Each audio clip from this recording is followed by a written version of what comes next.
Assalamualaikum warahmatullahi wabarakatuh. Waalaikumsalam warahmatullahi wabarakatuh.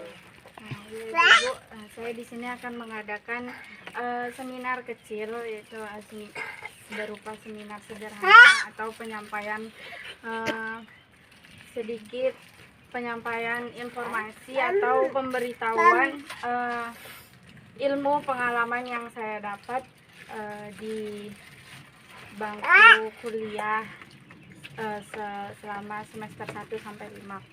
Nah, di sini saya akan mengambil materi tentang pola asuh keluarga dalam pembentukan karakter anak di era teknologi yang semakin canggih. Yang intinya bagaimana cara orang tua itu mendidik anak untuk tidak terlalu terfokus atau tidak terlalu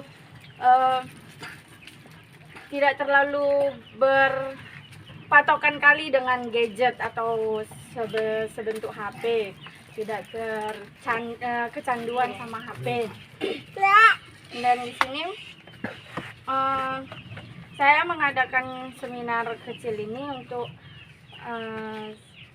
memenuhi tugas mata kuliah parenting anak usia dini, di mana dosen yang mengampu yaitu Ibu Nur Hafiza, MPD.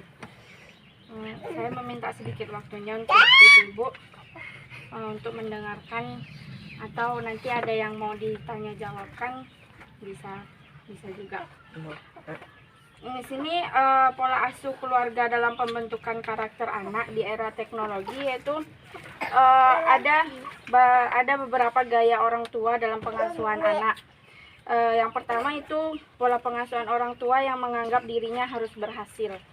Ada orang tua yang menganggap dalam mendidik anak itu harus biasa pola pengasuhan yang seperti menganggap dirinya harus berhasil ini bisa disebut dengan kata lain pola pengasuhan otoriter. Banyak sekali di lingkungan kita, terutama yang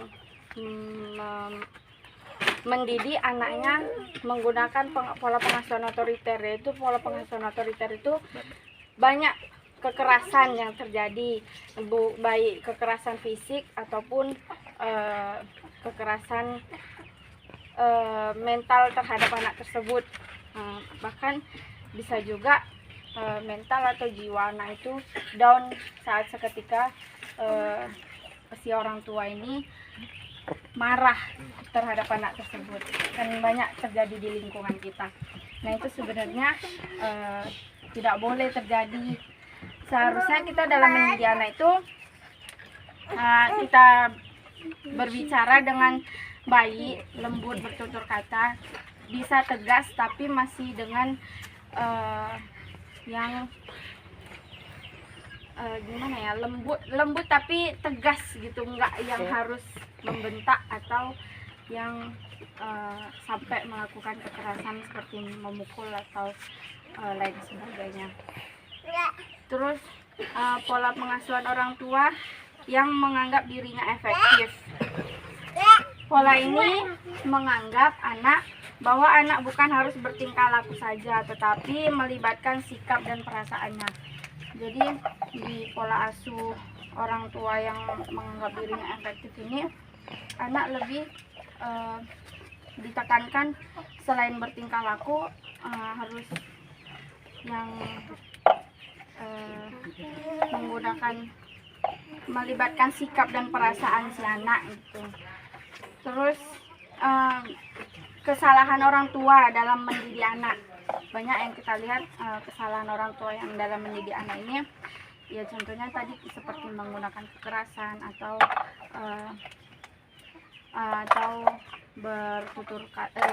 mendidik dengan berkata kasar, atau banyak juga yang ada anak hidup di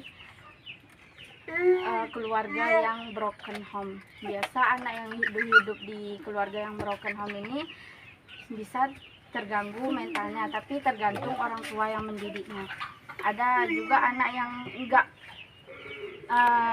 diikut campur dalam permasalahan keluarga, tapi ada juga yang bisa masuk ikut campur dalam masalah rumah tangga tersebut gitu.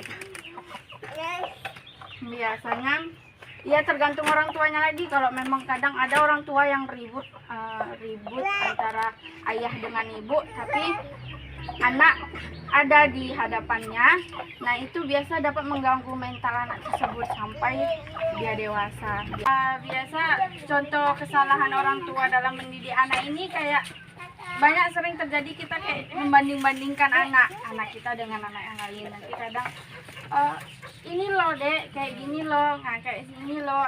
Itu sebenarnya nggak boleh terjadi sama anak kita, Bu, karena bisa menyebabkan perkembangan mental si anak. Selain perkembangan mental anak terhambat, banyak juga perkembangan yang dapat terjadi dari efek kita membanding-bandingkan anak tersebut.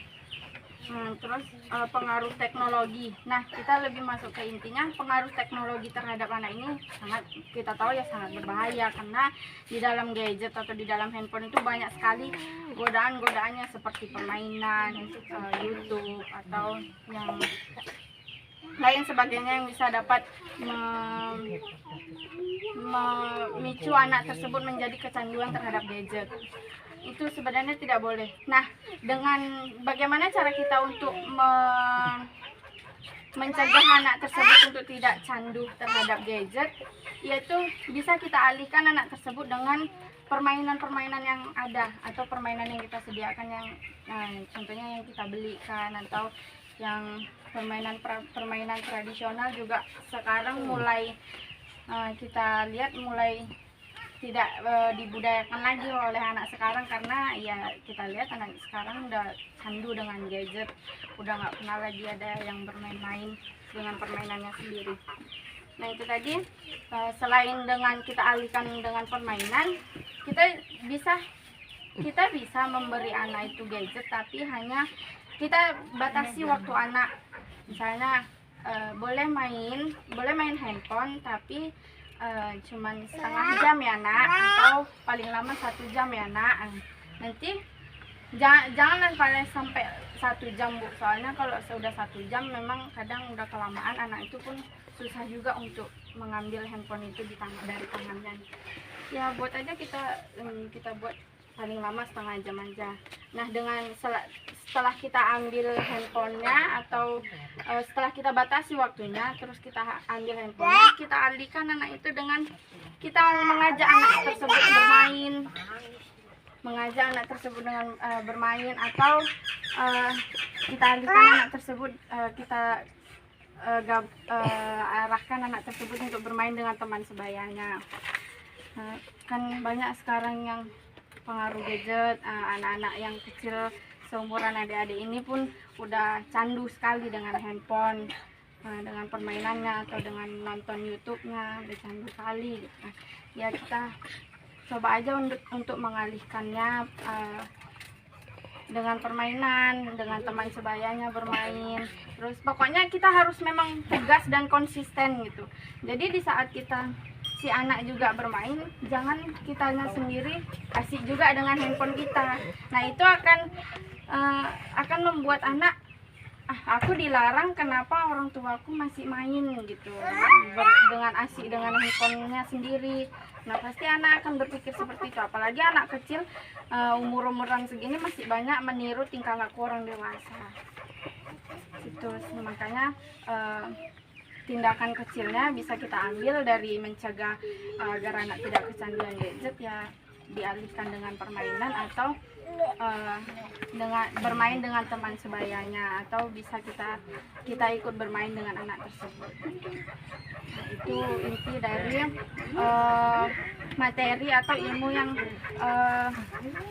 saya sampaikan. Mungkin ada dari ibu yang ingin ditanyakan. Bu. Ya saya mau bertanya ya Bu, bagaimana cara mencegah anak bermain HP, yang kecanduan HP itu mencegahnya kayak mana? Ya, kayak yang seperti saya sampaikan tadi, cara mencegahnya itu bisa kita alihkan dengan permainan yang sudah kita sediakan di rumah, Bu. Ya, kan kita pasti kalau udah punya anak, kita juga punya memfasilitasi anak tersebut dengan permainan. Nah, kita bilang aja, untuk apa gunanya mainan ini dibeli, kan untuk dimainkan. Mainlah yuk, ajak aja anak tersebut untuk bermain gitu. Yuk main yuk sama mama yuk, atau yuk sana main sama kakak atau abang, atau ada nanti teman sebayanya, yuk diajak main temannya gitu. Kan banyak kita memfasilitasi anak tersebut dengan permainan. Itu cara salah satunya yang paling simpelnya ya seperti itu, mengalihkan anak dengan permainannya. Atau kita sendiri yang bisa setelah anak tersebut kita cegah, dan kita pun dari diri kita sendiri memang harus terbatas juga dengan memegang handphone gitu. Boleh kita memegang handphone, tapi jangan sampai berlarut lama. Nanti pasti anak tersebut ada rasa iri. Kok aku dilarang, mama aku begitu, pasti anak itu gitu. Pokoknya tindakan paling simpelnya ya udah alihkan aja anak tersebut dengan permainan yang ada. Ajak anak tersebut bermain, atau arahkan anak tersebut untuk bermain dengan teman sebayanya. Begitu, Bu Ibu. Ada lagi yang ingin dipertanyakan, Bu Ibu? Masker dibuka. Jika tidak ada, karena ibu-ibu juga ada kegiatan lain juga yang ingin dilakukan, anaknya juga udah rewel, jadi saya tutup sampai di sini. Saya mengucapkan banyak ribuan terima kasih pada ibu-ibu yang telah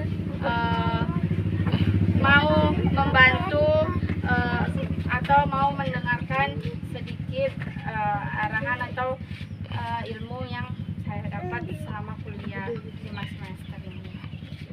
Oke, sekian, terima kasih. Wabillahi taufiq wal hidayah. Assalamualaikum warahmatullahi wabarakatuh. Mana mbaknya?